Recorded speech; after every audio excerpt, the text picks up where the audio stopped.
Testing, testing.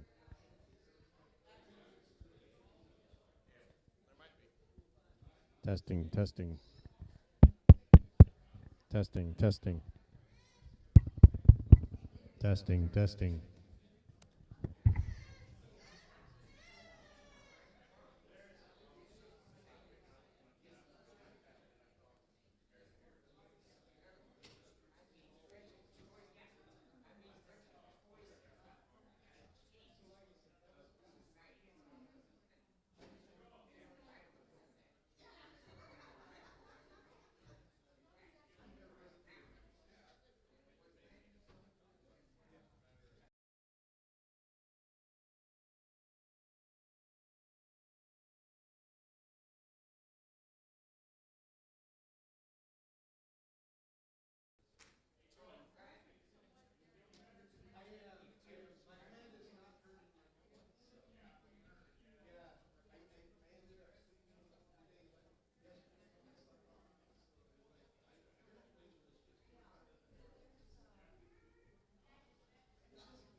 To welcome you to this service of worship.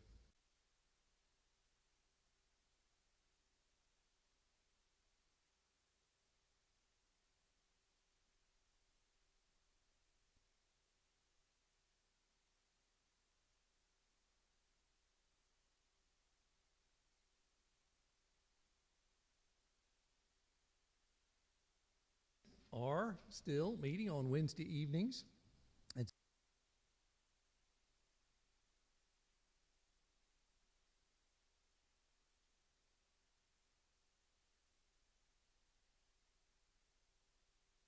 Kirk.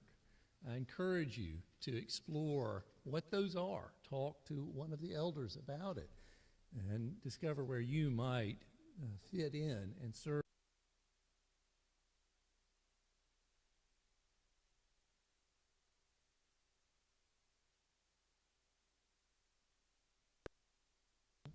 She is very sore, though she is at home now. Please do be in prayer for her healing, for her comfort, and be an encourager to her if you have the time to reach.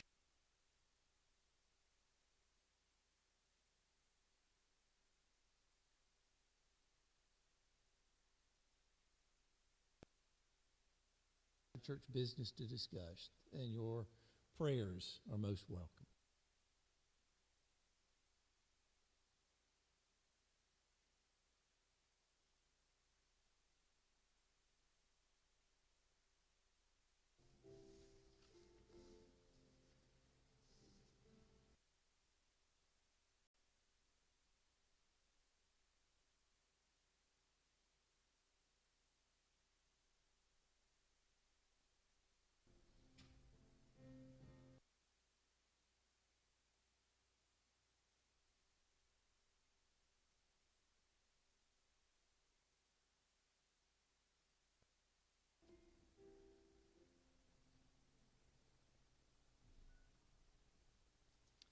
Call to worship this morning is the beginning of the 34th Psalm.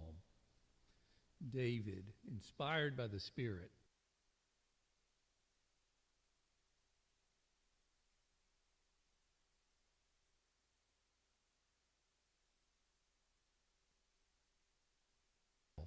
my soul makes its boast in the Lord. Let the humble hear and be glad. Oh, magnify the Lord with me, and let us exalt his name together.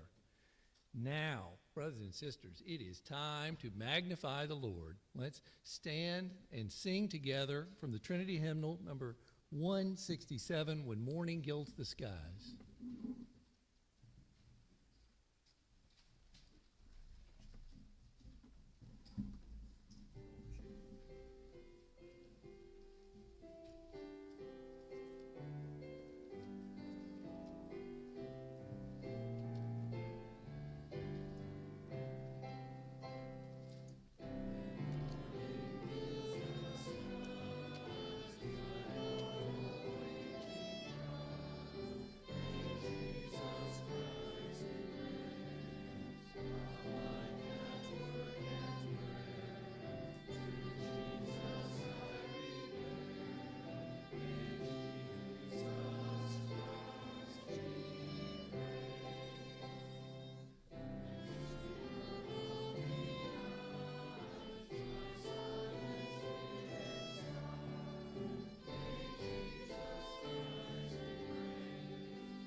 Let's pray together.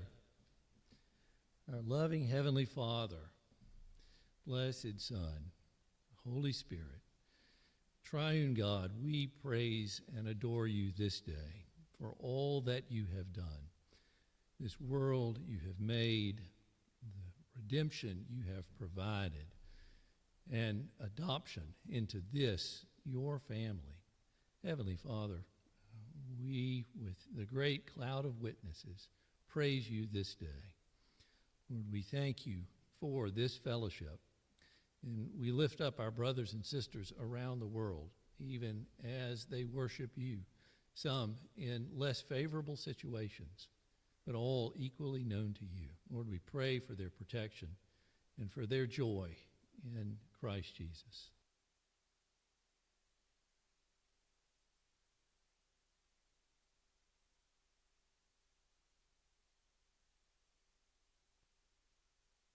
Thy will be done on earth as it is in heaven. Give us this day our daily bread, and forgive us our debts as we forgive our debtors. And lead us not into temptation, but deliver us from evil. For thine is the kingdom, and the power, and the glory forever. Amen. You may be seated.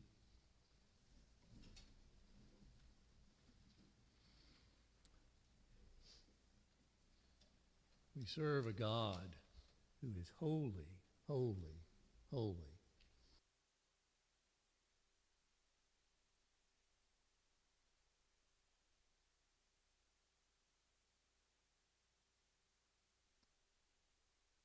For us. It is fitting for us to confess our sins before God. So let us pray together, a prayer that you will find printed in your bulletin, and then spend some time in silent confession of sin. Let's pray together. Almighty and most merciful Father, we are thankful that your mercy is higher than the heavens, wider than our wanderings, deeper than all our sin. Forgive our careless attitudes toward your purposes, our refusal to relieve the suffering of others, our envy of those who have had more than we have, our obsession with creating a life of constant pleasure, our indifference to the treasures of heaven, our neglect of your wise and gracious law. Help us to change our way of life so that we may desire what is good, love what you love, and do what you command. Through Christ our Lord. Amen.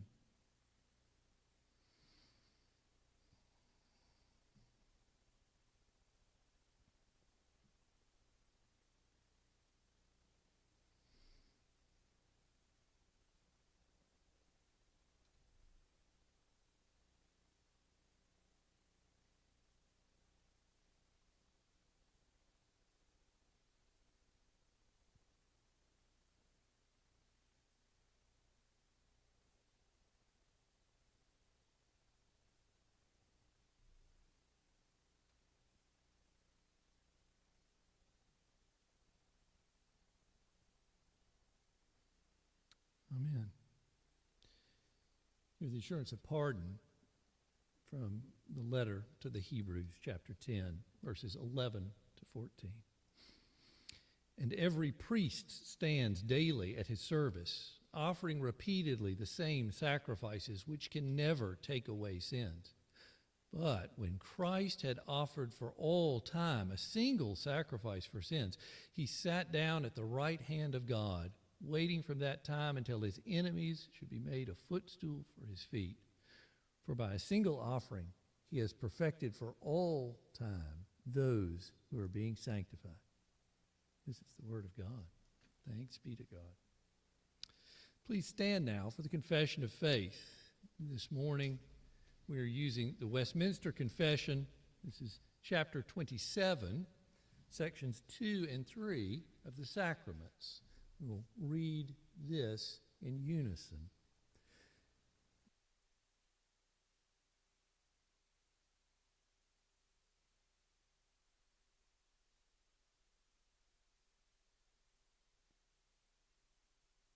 and signified, whence it comes to pass that the names and the effects of the one are attributed to the other. The grace which is exhibited in or by the sacraments, rightly used, is not conferred by any power in them, neither doth the efficacy of a sacrament depend upon the piety or intention of him that doth administer it.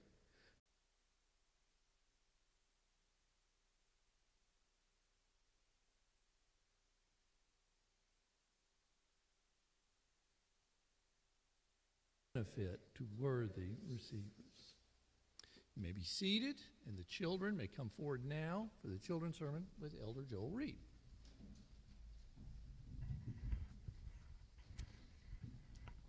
Good morning. So, we just read about sacraments, right? What is baptism?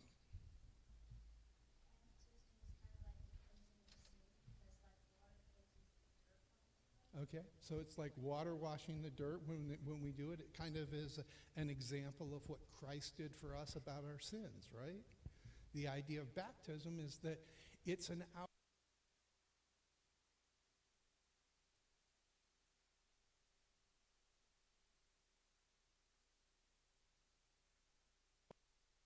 Baptism to Noah's Ark. Now, why do you think he does that? Good question. Okay. What if you think about it? Noah's Ark did what?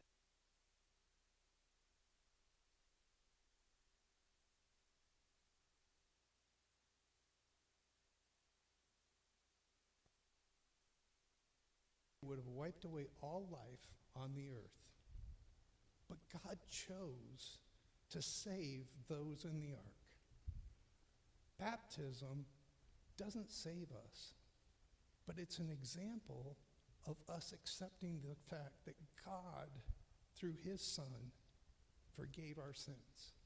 We tell everybody when we're baptized, or when our parents have us baptized, that we are his. Just like those that were in the ark were God's protected people that would repopulate the earth.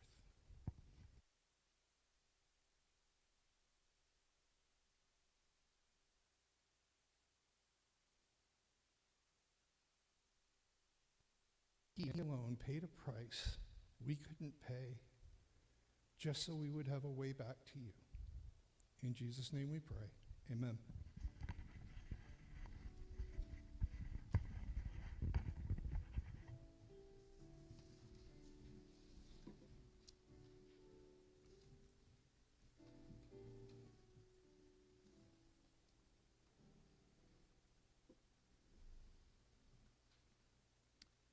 The Old Testament reading today comes from Genesis chapter 7, and as Joel just said, from the story of Noah's Ark.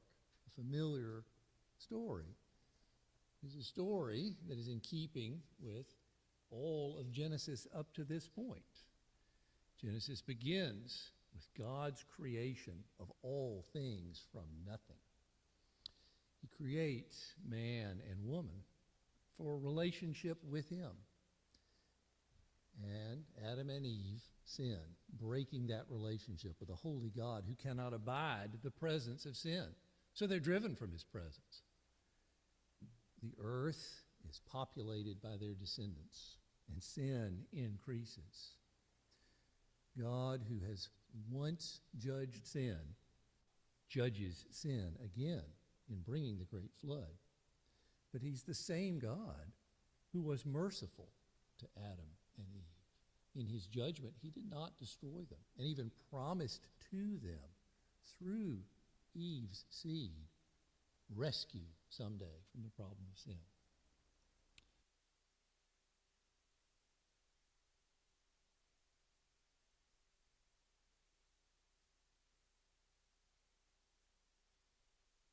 Family.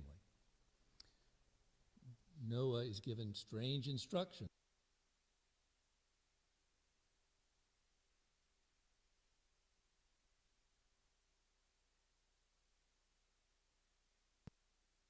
boat, this ark, has been constructed.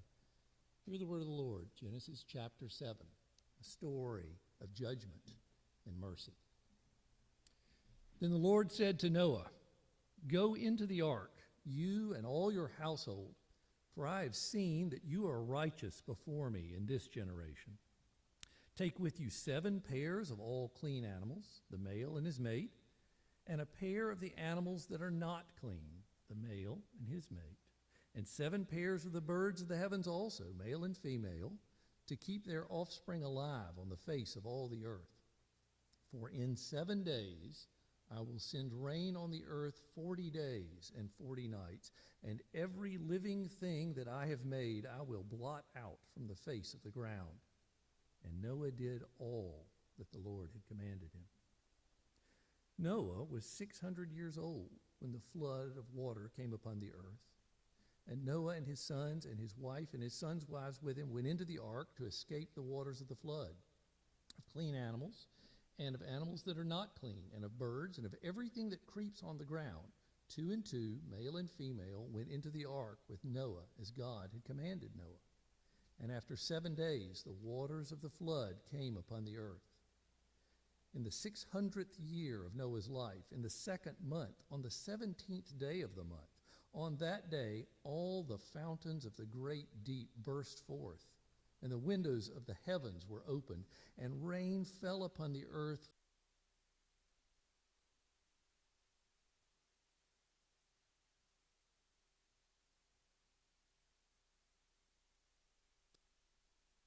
And the 3 wives of his sons with them entered the ark. They and every beast according to its kind, and all the livestock according to their kinds, and every creeping thing that creeps on the earth according to its kind, and every bird according to its kind, every winged creature. They went into the ark with Noah, 2 and 2 of all flesh, in which there was the breath of life. And those that entered, male and female of all flesh, went in as God had commanded him. And the Lord shut him in. The flood continued 40 days on the earth.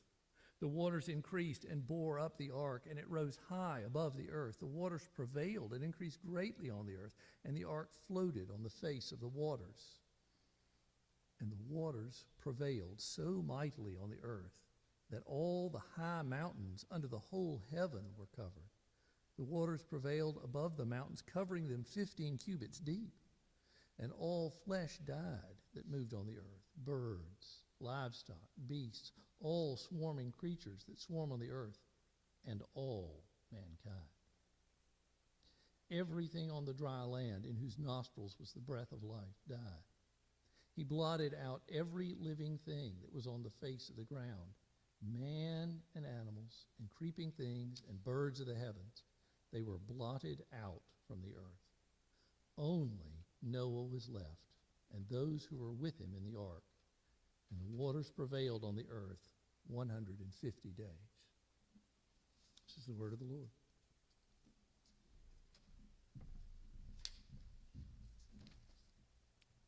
And at this time, it's my privilege to invite forward Mr. John Schaefer. John, it is a pleasure to begin to get to know you. And John comes to us from ARP Church in New York.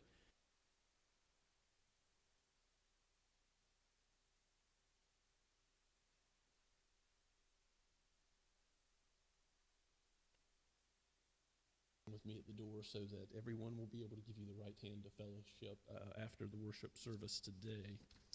So these are the 7 vows. Do you confess that you are a sinner in the sight of God, that you deserve his punishment, that you are unable to save yourself, and that you are without hope of salvation except for God's love and mercy? Do you? Yes, I do. And that, of course, is the bad news, but the good news is, do you believe in the Lord Jesus Christ as the Son of God and Savior of sinners? And do you receive and trust in him alone for your salvation? Do you? Yes, I do. And do you accept the Bible comprised of the Old and New Testaments as the written Word of God, and that it is the only perfect rule of faith in how to live? Yes, I do. And do you promise to trust in the guidance and strength of the Holy Spirit so that you can live all of life as a Christian following the example set by Jesus Christ? And do you promise to exercise faithful stewardship of God's resources entrusted to you for the furtherance of God's kingdom and purposes? Do you? And do you accept that the doctrines and principles of the standards of the Associate Reformed Presbyterian Church are founded upon the Scriptures? And finally, in loving obedience, do you submit yourself to the government and discipline of this church, promising to seek the peace, purity, and prosperity of this congregation as long as you are a member of it? These questions having all been answered in the affirmative, I now have a question for you, the congregation. If you will walk in Christian love and unity with John in living the Christian life under the headship of Christ Jesus, the great King and head of the church, would you signify agreement with that by standing now? Let us pray together. O Heavenly Father, how thankful we are for your abiding care for your flock. O Lord Jesus, you are the great shepherd of the sheep. O Holy Spirit, you indwell every believer. How thankful we are that you, the triune God, care for us in such a way. You are almighty and transcendent, and yet you are present. You are guiding and directing us by your word and by your Spirit. Lord, guide and direct John all of his days. Guard him from the evil one. Keep him in your grace so that he rejoices in your salvation and produces much fruit to the praise of your glorious grace. We pray all of this in the name of Christ, our King and our head. Amen. Thank you. Please be seated. And at this time, I would also like to invite forward Adele Johannesmeyer and Raymond Piskauskas for the installation of officers. This follows our congregational meeting. Men, you've both been ordained and installed to the office of elder and deacon, respectively, in the past. So this is a reinstallation to those offices this morning, which our form of government tells us we answer only the final 3 questions of the 7 questions that you originally answered in taking on this office. So understanding that you're both answering for the office of elder and deacon, respectively, I'll ask you to reply in unison to these questions. Do you accept the office of elder, deacon, in this congregation, and do you promise to perform faithfully all the duties of the office, and do you promise to endeavor by the grace of God to live your life in Christian witness before the church and in the world? Do you? Yes. And do you promise to submit in the spirit of love to the authority of the session and to the higher courts of the church? Do you? Yes. And finally, do you promise in all things to promote the unity, peace, purity, and prosperity of this church? Do you? Yes. These questions having been answered in the affirmative, I am now to ask you, congregation members, do you, the members of this congregation, acknowledge and receive these fellow members as elder, deacon, and promise to give them all the honor, obedience, encouragement, and assistance in the spirit of love to which their office, according to the Word of God and the standards of this church, entitles them? If you do, would you signify such by standing now? Let us pray once more. O Lord, how thankful we are that you call, you equip, and you ultimately give the gifting necessary for the elders and the deacons of this body to perform an awesome task, to glorify you in spiritual oversight, being men of the word and prayer, and taking on the responsibility of mercy ministry and care for the material aspects of the congregation. Lord, bless Dale and Raymond, and bless our session and diaconate as a whole. Bless this church in the use of their gifts. Guard them from the kingdom of darkness. Lord, keep them in your grace. May your Holy Spirit guide and direct them by your word, powerfully use them to the praise of your glorious grace, along with all the members of the congregation whose spiritual gifts you have called to be used to your glory. May it be so that your name is praised here and ultimately around the world, that you call those who are your sheep, that you give repentance and faith, and that you grow your people in the grace and knowledge of you, O Christ. For we pray all of this in your most precious name. Amen.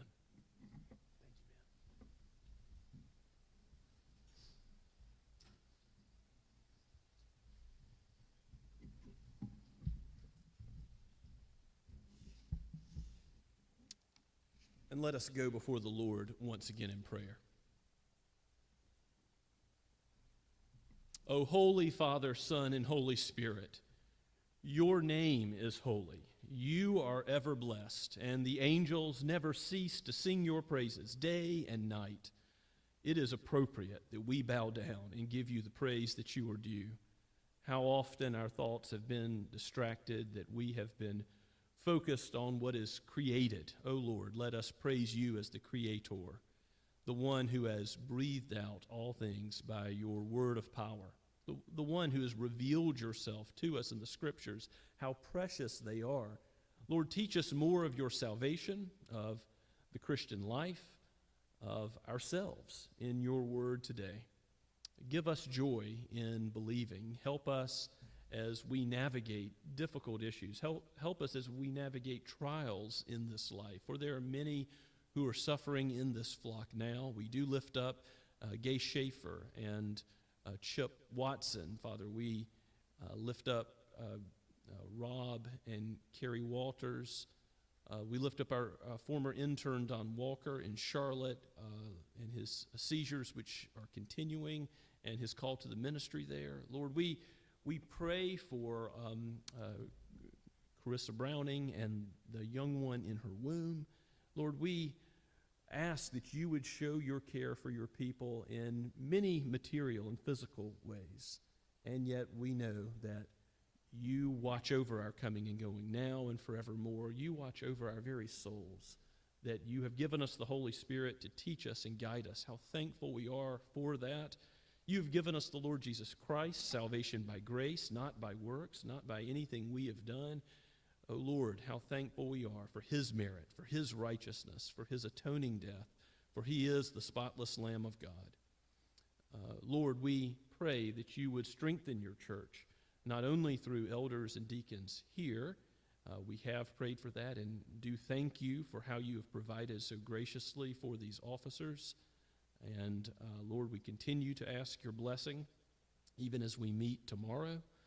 But we also pray, Lord, for the use of all the gifts of members of this body. And we pray for your church, the universal church throughout the world. We know that your church is not limited at all to this denomination or to this local congregation, but there are many who are gathered even today in Somerville to glorify you. In the Tri-County area, for those that are like-minded Reformed congregations and other evangelical churches. For them we pray, and we ask, Lord, that you would guide and direct them into all truth, the truth of your revealed word, that they may trust in you and grow in grace and knowledge. We pray particularly for Shem Creek in Mount Pleasant, our sister Associate Reformed Presbyterian Church, and we pray for Reverend Ben Carver and the elders that have been ordained to office there.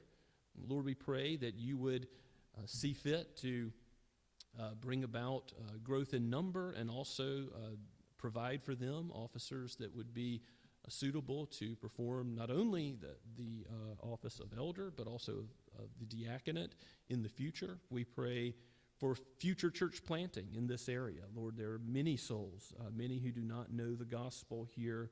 There's a great need. We pray for opportunity to plant churches in this area, and we pray for our brothers and sisters in the OPC and the PCA and other Reformed congregations. Father, we pray for Hope Presbyterian and for Church Creek and for those Lutheran churches that are so faithfully preaching the gospel near us, in the Missouri Synod particularly.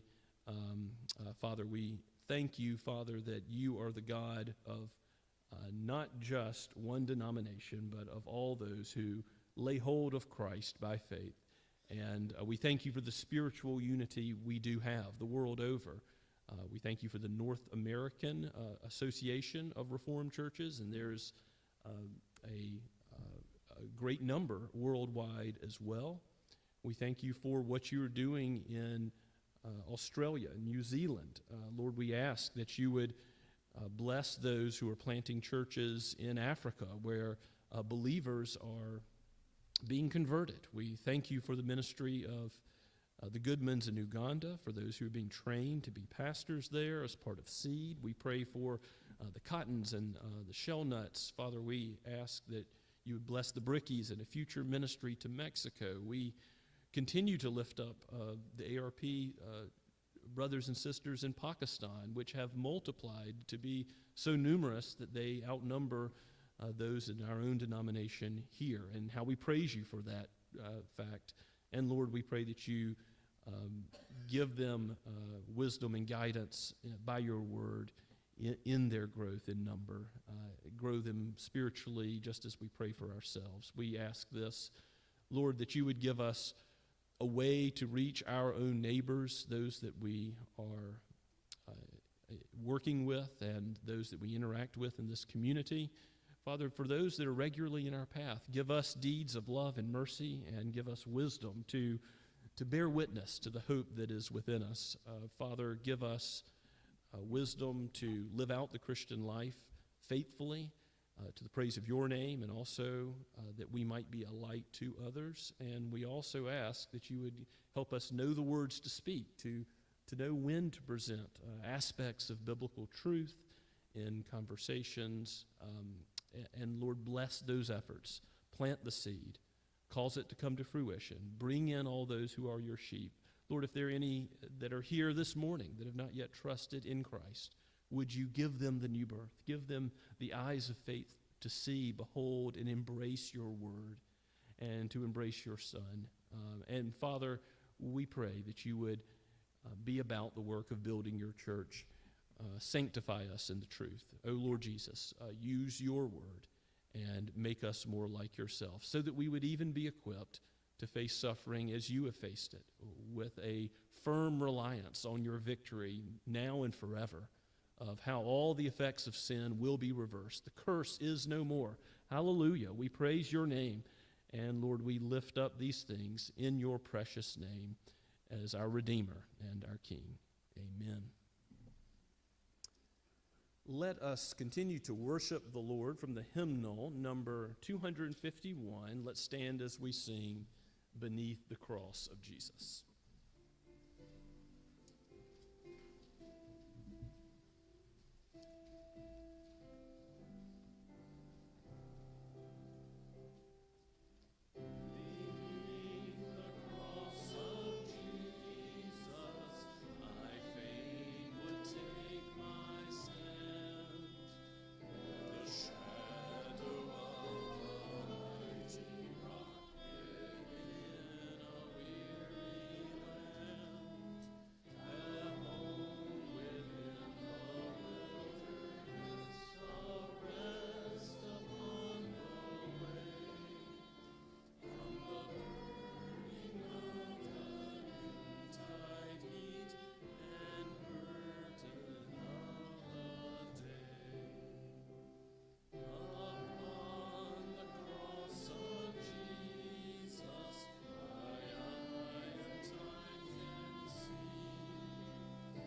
is your name. Holy, holy, holy. Oh, to be more holy in you, from you, because of you. Lord, we thank you for this day, for this is a day that you have made. We will rejoice and be glad in it. We thank you for the offering of today. We know that many people work very hard, but yet they supply our needs here at Scots Kirk. Praise the Lord, in whose name we pray. Amen.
Please be seated and take your copy of God's Word and turn with me to 1 Peter chapter 3. We continue to go verse by verse through Peter's first epistle. And the text is a rather short one this morning, but it is a difficult text in terms of interpretation. And not all Scripture is equally clear, as Peter himself says in the second epistle about the Apostle Paul, but Peter himself gave us a zinger here because there are several issues of interpretation that we will address. And at the same time, this is God's revelation. It reveals to us, it exposes truth to us that we need. And there are glorious truths about the gospel that are clear, that are contained within it. And then some of the difficult issues we'll do our best to understand properly, understanding that the Holy Spirit is needed for us to see things aright. So let us turn our attention to the text beginning at verse 18. Peter has just told us to be ready to give a defense, a reason for the hope that is within us, meekly, with respect, even when we're being persecuted, undergoing trials. And in this context of suffering, he says about the Lord Jesus himself, "For Christ also suffered once for sins, the righteous for the unrighteous, that he might bring us to God, being put to death in the flesh, but made alive in the Spirit, in which he went and proclaimed to the spirits in prison, because they formerly did not obey, when God's patience waited in the days of Noah, while the ark was being prepared, in which a few, that is 8 persons, were brought safely through water.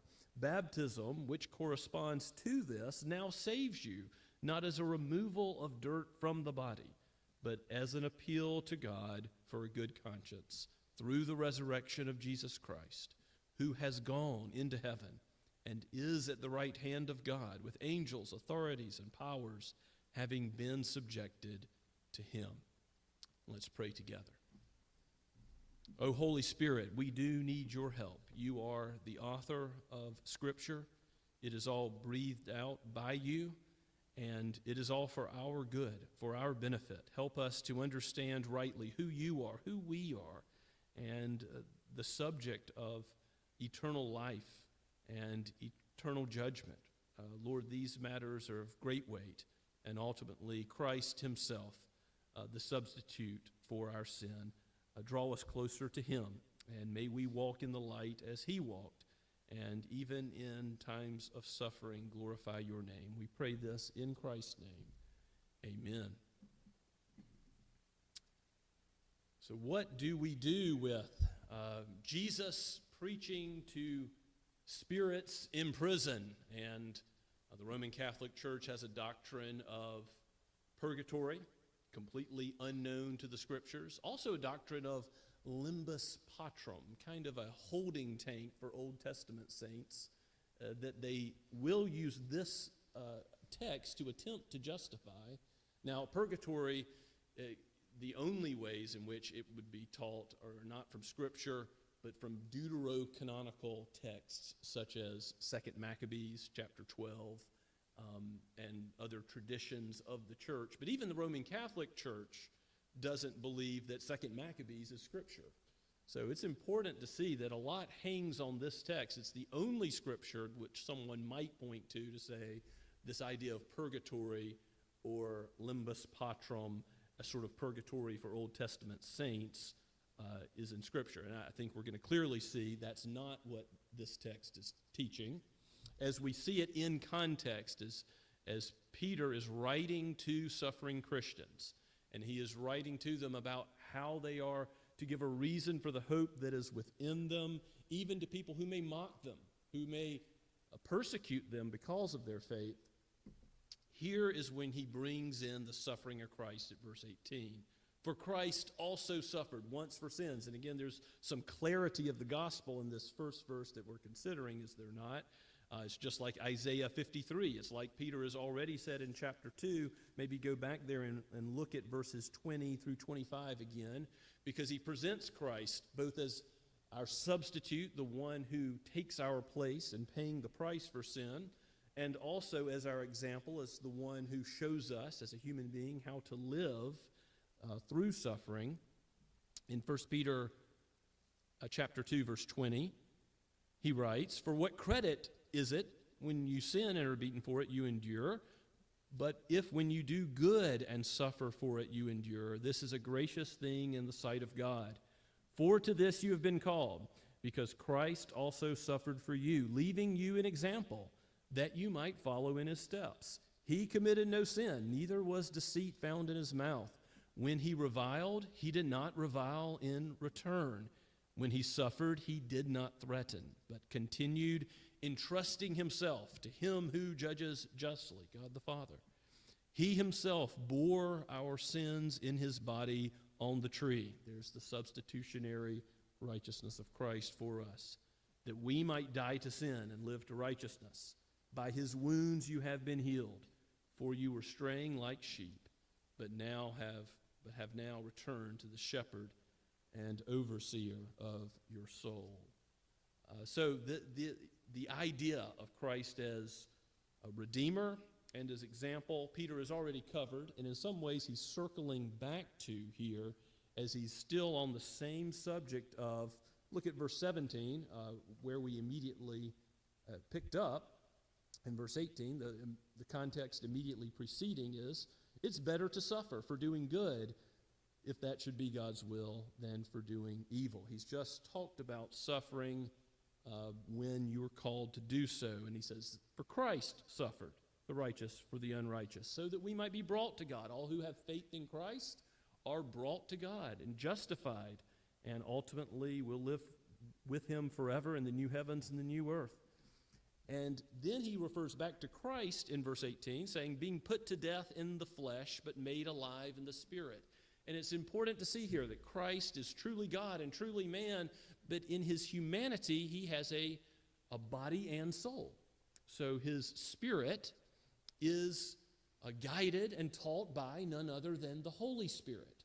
So in the triune God, the Spirit of Christ, his soul, is guided and led by the Holy Spirit. And one way we can consider this that I think will be helpful this morning is from 1 Corinthians chapter 2. If you'll turn there, I'll read a few verses from 1 Corinthians chapter 2, ironically from Paul to help Peter out here with clarity.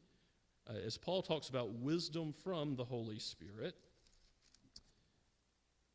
I will pick up in verse 12 and read to the end of the chapter. Now we have not received the Spirit of the world, but the Spirit, that is the Holy Spirit, who is from God, that we might understand the things freely given us by God.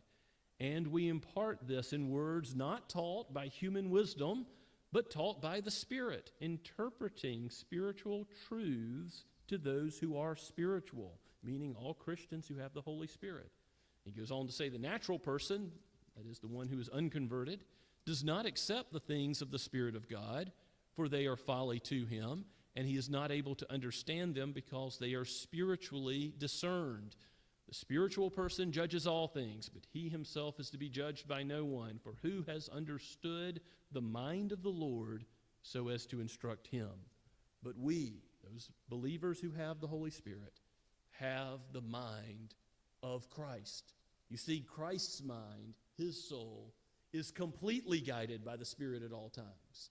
And so when we are taught by the Holy Spirit, who are we being made like in our thinking and trusting in God the Father in times of suffering? The Holy Spirit. And I think when we go back to 1 Peter and we're considering, yes, some difficult textual issues that come up immediately to follow verse 18, Christ's death in the flesh is contrasted to being made alive in the Spirit.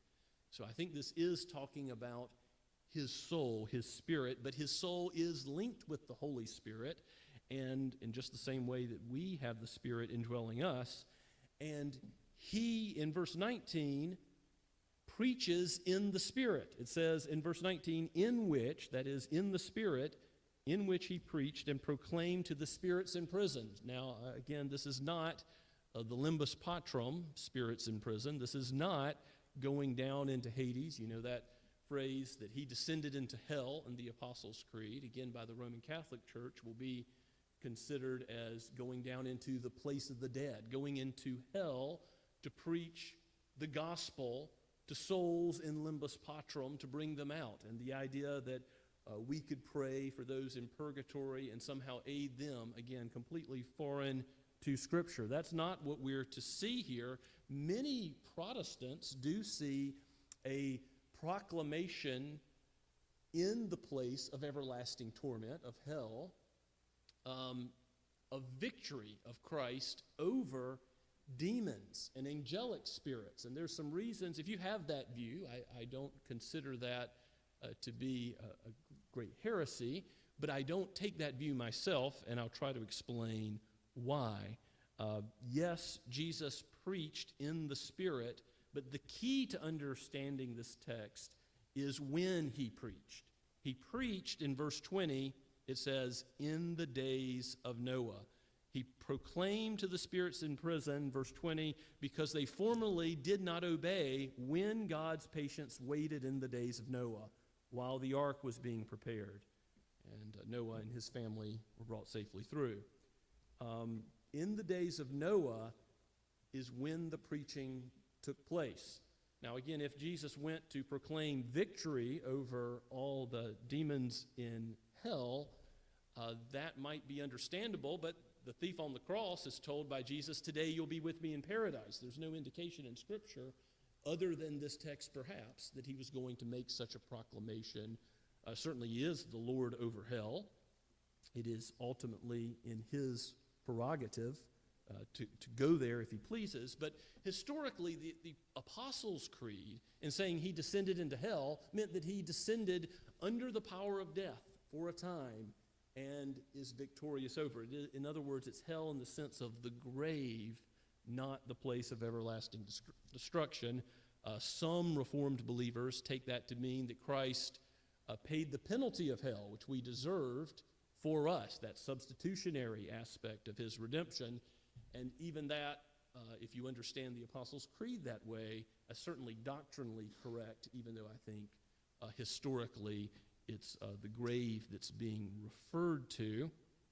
But what it's not referring to is the Roman Catholic idea of limbus patrum, or purgatory, because what in context Peter is going to tell believers in his day, and the Holy Spirit is teaching us today, is that you have a way to deal with those who persecute you. You can give a defense of the faith to them, meekly and with respect, even when they're afflicting you. So, like Noah, in the time of building the ark, he wasn't listened to. He had many decades when he's building the ark, and he was a preacher of righteousness, Peter tells us, but he's not being heeded. People are mocking him, calling him a fool. And so it's human souls in view in Noah's day, not demons or angels that have fallen. And sometimes those who take the Jesus is proclaiming victory over demons, angelic spirits view, will go back to Genesis 6, and they'll talk about the Nephilim. And I do think that what you have in Genesis 6 with the sons of God and the daughters of men is the line of God's covenant redemption. And as I preached through Genesis, we talked about this, but those daughters of men are not, it's not marrying with an angelic or demonic line. It's the seed of the serpent versus the seed of the woman, two lines that are in view. So in Genesis 6, who is God judging? He's judging those who had hearts that were continually turned towards evil. It's human souls that are in view. So Jesus preached, I believe, in the days of Noah, meaning when Noah preached, Jesus preached. Does that make sense? Because it's in the days of Noah that this preaching in the Spirit took place. Again, why would he only address those in hell and proclaim victory over demons from a certain time period? That doesn't make total sense to me. It makes more sense that Peter is going back to Noah as an example of someone who suffered and was mocked and was dealing with this same type of persecution. And there was true righteous preaching then that he was doing that wasn't being accepted. But God brought him and his family safely through the water. He gave them the victory over sin and brought them to be more and more like Christ himself. Ultimately, if Noah is a preacher of righteousness, what does that mean he was preaching? He was preaching Christ. He was preaching the righteousness of the Messiah to come. And yes, that was already in Scripture, because in Genesis 3:15, we have the seed of the woman coming to crush the seed of the serpent. And just a few verses later, I think it's Genesis 3:21, God is already providing with animal skins, that animals had to die for Adam and Eve to be clothed. There are already hints of the whole sacrificial system, the whole of what's described in Isaiah 53 that Peter's already alluded to, this substitutionary, by Christ's wounds we are healed. And preaching is always that God is speaking through a human representative, that the word that's being spoken, when it's faithful to exposing the meaning of Scripture and applying it, that it is not teaching human wisdom, as we read from 1 Corinthians chapter 2. It's preaching divine wisdom from God, which ought to be accepted by all who have faith and have the Spirit guiding and directing them. So Paul says in 1 Thessalonians 2:13, you receive the word of God as it really is, not as the word of man, but the word of God. Certainly, all true preaching seeks to be the representative of the text and apply it to the people of God. I think that's what Jesus did in Noah's day, just as he does in every age. When there is faithful preaching, it is in the Holy Spirit and according to the Spirit's wisdom. And yes, souls are in prison. All those who were on the earth continually having their hearts set to do evil, it's like John Wesley says in his hymn, long my soul in prison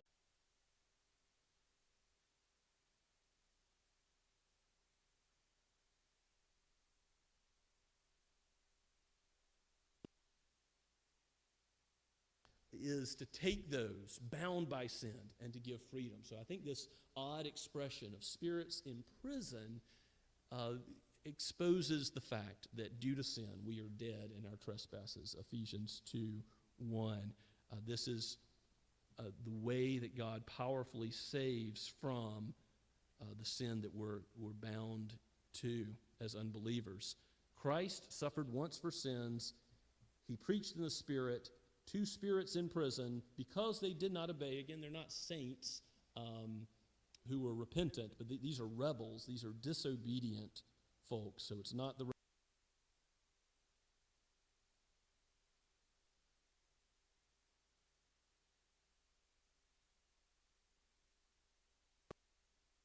safely through the water. And there's God's covenant redemption shown in judgment for the world. But as Elder Kirkendall mentioned as he read the scripture of Genesis 7, it's also his covenant mercy, the undeserved favor that Noah and his family received that's highlighted. And then Peter in verse 21 goes to baptism. And there's another interpretive difficulty we have with this, perhaps, when he says baptism, which corresponds to this, the way that God saved Noah and his family when the world was judged. Baptism now saves you, not as a removal of dirt from the body, but as an appeal to God for a good conscience. The only way you can have a clean conscience due to sin, your own sins of thought, word, and deed, sins of omission and commission, what you have left undone that you should have done, the things you've done that are against God's law. You can't have a clean conscience in yourself. If the Lord should mark iniquities, who could stand? None of us. Not even Noah, not any of the saints of the Old Testament, not Abraham or Moses or David. No, we would all be found guilty. But we can have a clean conscience if through Christ we are washed and made white as snow, as Psalm 51 puts it, or Isaiah chapter 1, verse 18.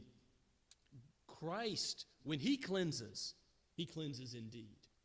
And he was able to show that time and time again, wasn't he, in the Gospels, as he touched the leper, the unclean, and made him perfectly healed and clean, and did more than just a physical work, but is able to clean the soul. So baptism now saving you. I did want to address in our confession of faith that beginning section that we read together in 27.2, that in every sacrament, the two sacraments of baptism and the Lord's Supper, there is a spiritual relation or sacramental union between the sign and the thing signified, whence it comes to pass that the names and effects of the one are attributed to the other.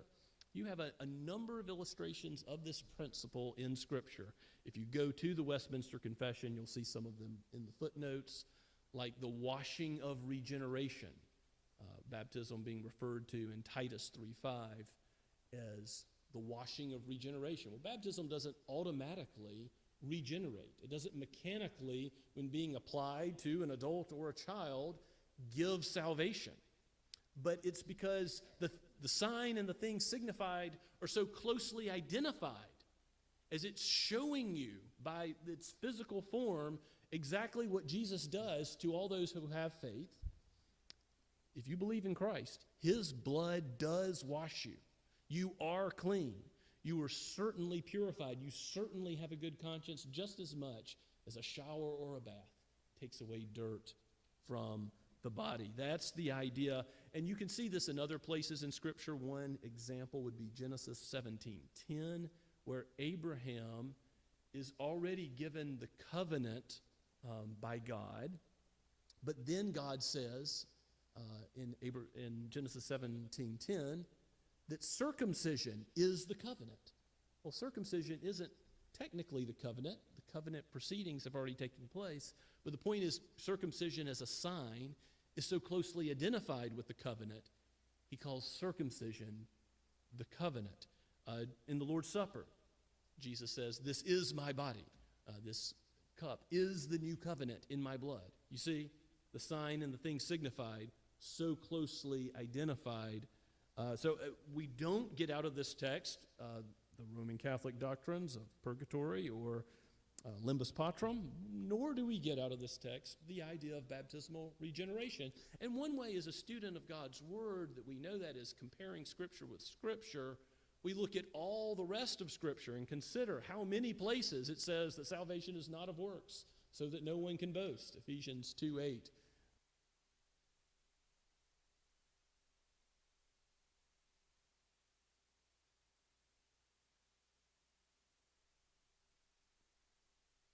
And get a doctrine that's way out in left field when the rest of Scripture is very clear. You let all the clear passages be what guide you, and then that prevents you from, okay, it says baptism saves me, but it doesn't mean literally that baptism mechanically or automatically produces regeneration. What it means is what's pictured in baptism is spiritually true for all those who have faith in Christ. You are clean if you believe.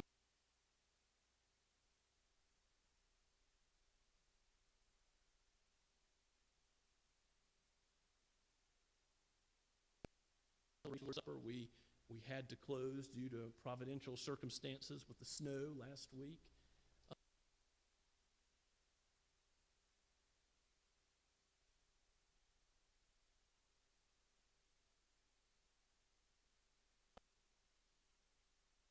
Ways it connects to Christ, because Christ is in all the Scriptures. And there's many ways in which the truth of God is highlighted in the Lord's Supper. The gospel is highlighted. There's corporate aspects. There's individual aspects. We take it together. We are a body. Christ redeems us as individuals. But I want you to remember this. Christ says, this is my body given for you. Substitution. And he says, this is my blood poured out so that you might receive the benefit. Christ took the judgment so that we take the blessing.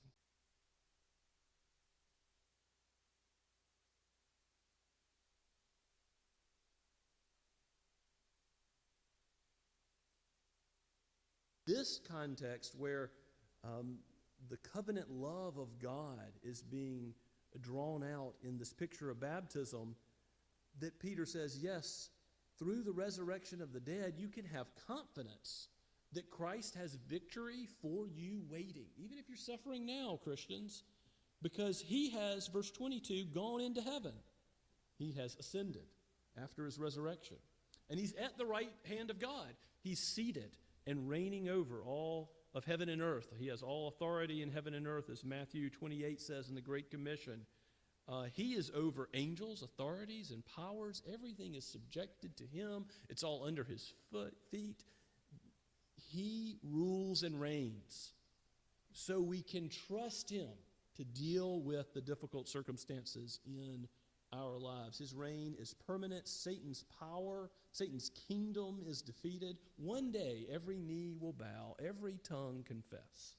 And so that gives encouragement that, yes, I don't think the previous verses are about proclaiming victory over Satan and the kingdom of darkness, but that's an aspect that Peter goes to because he's thinking about, ultimately, how can you deal with suffering at the hands of evil spiritual powers, evil human beings in this world. And you can do so like Christ, entrusting yourself to the judgment of God, because God has all things in his hands, and specifically Christ is at the right hand of the Father, even now, reigning and ruling, and he will bring everything to pass just as he has said. Rejoice in him. Rejoice in him as your substitute. Rejoice in him as the one who will lead you all the way home. Let's pray together. Father, we bless your name for this text and for what it reveals about the glorious gospel. Help us to understand, Lord, if there's anything that I have said that is an error, may it be wiped away from our minds. But I ask, Lord, for the truth of this text to be implanted in us, and let your word implanted in us grow and produce much fruit, so that we would offer the gospel to those who are on the broad road that leads to destruction, that they may repent by your grace at work in them while the day of salvation is at hand. Oh Lord, may your word proclaimed here today do that. May it, as we give a reason for the hope within us, as it's proclaimed in the office and at the park and in the college classroom this week, Lord, in the home, will you use your word to draw all those that are yours to yourself and to build your church? We pray in your most powerful and precious name. Amen. And now let us respond to the word of God preached by singing once again of his praise, Trinity hymnal number 523. Let's stand as we sing.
The Lord bless you